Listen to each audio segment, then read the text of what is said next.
I believe the Johnny Drille example he's given is one out of probably 100. That would be the best example I'll give. Because he's saying this is a record label, Mavens, by Don Jazzy. Now look at the track record of people from Eminado days. If not Eminado, let me start from D-Banj downwards. Look at the trend. And even the time he signed Johnny Drille, he had what's the name? The girl, his name is not Thames. The other one, Ira Star. He had all those guys. You remember the boys? Those the guy with he had Ladipo and the rest all over there.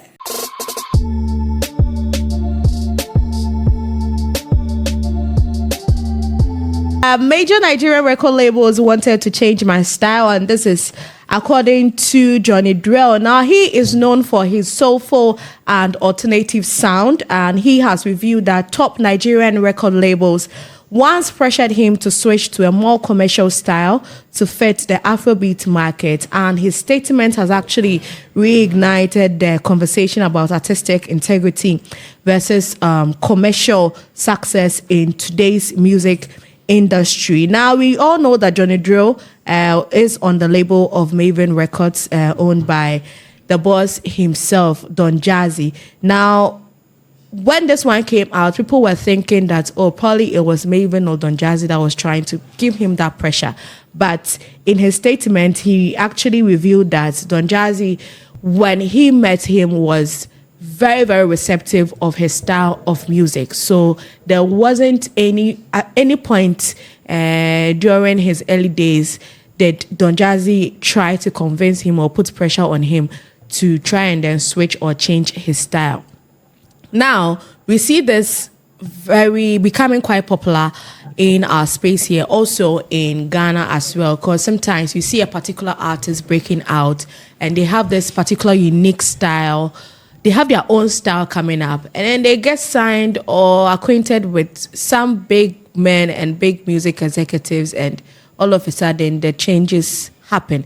There are just quite a handful, a few of them who have been able to stay true with their authenticity and also uniqueness when it comes to their craft. Now, my first question is that should an artist compromise authenticity for commercial purposes as well, or when they find a particular unique style, they just have to stick with that all through their career? Teacher, you can take it. Okay. So they are being signed onto a record label, right, which is owned by somebody or a group of persons. So it is an entity on itself. So when they are signing the contract, it is between the signee and the management signee group. And sign-on. Yes, signee and sign-on. So the signee on one side, sign-on, yes, the signee. Yeah, so the artist or the musician that they are coming to sign, and the investors or the investment group on the other side. Why do you have to change your style because of them? Because you are not gaining. It should be a win-win situation. It shouldn't be a gain-lose situation. What if you change your style and you do not meet all of what you want to achieve with them? Probably you've changed your style and you've lost. So when you are changing a style to achieve something positive, it is good for you to do it. But these days, most of our artists do not do all of these things. What they are looking at is the record label going to give me a house? Is the record label going to give me a car? Are they going to shoot my videos for me? Are they going to take me abroad? Are they going to do this blah blah ABCD for me? So when they need you, they know you can fetch them money. So they will put all of these clauses. We give you a house, we give you a car, we do this, then you sign. So when you come on board, and now they are going to tell you, no, we need you to change your style. So now you are left to contemplate on your own. You signed. So all you see a lot of artists along the way, you see they are no longer working with their record labels or back and forth with them. It is due to all of these things. You just don't go and sign. You should check if their vision aligns with yours. If there is a commercial value that they are coming to add onto your craft, if they are giving you a fan base, or there is a possibility for you to get another fan base from them, from working with them, you are good to change your style. But if they are not offering all of these things, I don't believe you should change your style to there. So Kiddy is an example. I know Kiddy wasn't doing the kind of music that he's doing now. So probably and I think he's successful in the new trend that he chose. Probably after doing all of this analysis, he saw that probably first one who there Wafana, he knew that there is something positive there. So let me change my style, toe that line, and it has worked for him. Yeah. So if you don't do this analysis, that is when you sign a contract for 2 years, you go 6 months, 1 year, and you see that probably you've changed your style. Exactly, totally. Hardcore rapper, because of the rap punchlines I will and because a record really give us some bars. So because of a record label, you switch from your hardcore rap that people used to love you and go and do singing, and along the way the vision has to change. Are you coming back to your fans, or you are moving forward? Is it forward ever or backward never? That's why there will be backwards. It will go. It will go backwards for you. But how much influence should a record label actually have on an artist's creative direction? The record label is the one paying for your studio time. The record label is the one paying for your music promotion. The record label is the one paying for the music video. So if the label tells you the record label the one giving me the creative ideas. Is the record label the one that's making me write all the punchlines? No, I'm just saying if you believe you can do it on your own, if you believe you can do it on, don't let us come on board. Continue, ride your bicycle and go. Isn't the person on your...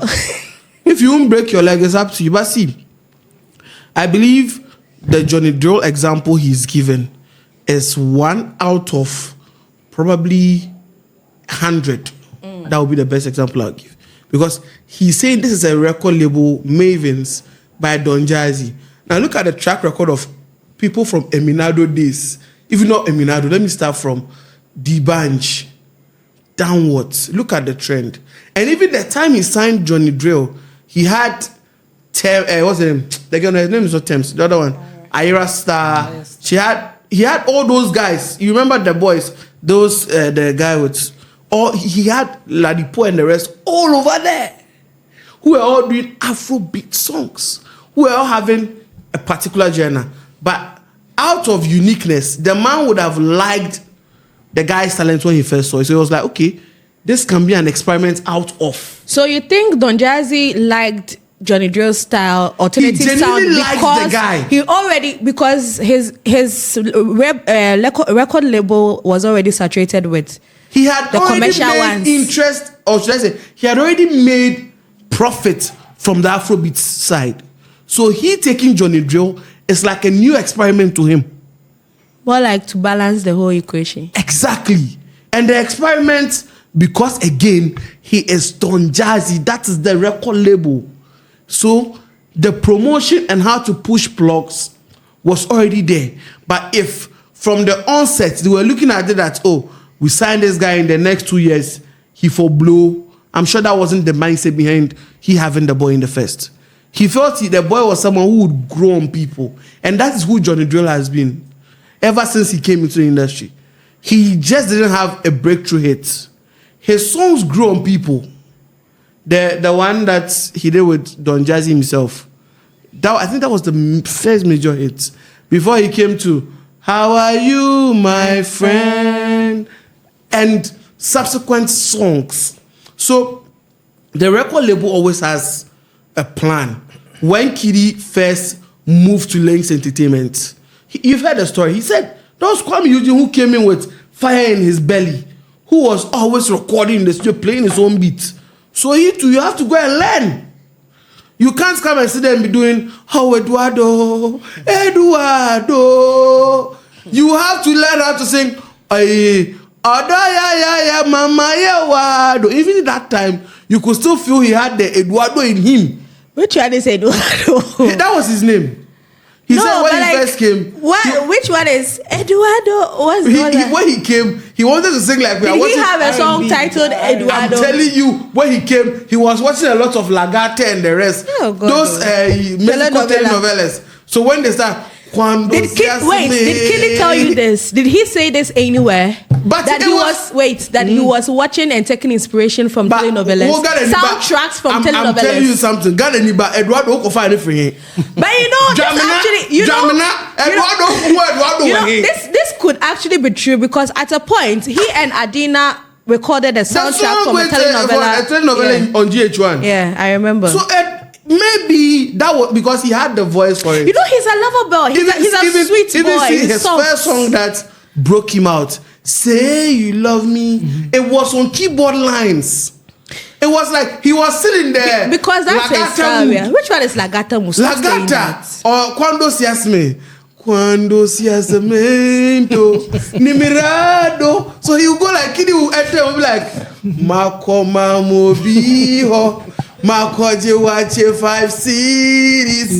And that's Krachi, who was she prepared? Krachi, sing a song, give me Afrobeats. And Lynx has a long team of music writers. Like there's a long board over there. Spoil my mind. Watch your cats. Lynx has a long room of producers over there, or should I say, music directors over there. So they will tell me like, young man, you know what? Give us something that the market wants. Because Kwame Eugene has given us boom, bang, bang, boom, bang, bang. And now he's giving us Angela. What are you bringing? Say you love me. You're not coming to sit there and say, Quando seas medi indomie nyumrei. You would have to say what we need. That is who Kidi is. And now, look at that thing he did. Look at the improvement it has brought him. And in every EP he's dropped, he's not moved away from Eduardo. Exactly. There is always an Eduardo in there. You see the song he did with, no, that's when he did it alone. That was for better or for worse. I dare for you. That was Eduardo singing. That one is you. But when you want us to boogie, enjoyment. I go kill you with enjoyment. You see how the song hits? If that enjoyment, he had it all in his head. And he was doing, I go kill you with enjoyment. Who was going to dance? Music itself, you should understand and know what to say. Recently, I saw a video on TikTok and it had me laughing. It was true. From Kofi Kinata. He said in an interview that all the lyrics you hear, most of the lyrics you hear today are jamming to. He said it in the rap. Because he was rapping saying, Muchamindi, Media Wontia, and he took his time and sang and said, Muchamindi, what do I want ya? It became a hit song to you. So that is what it is. You should know what the market was and serve the market that dish, full plate, mapon.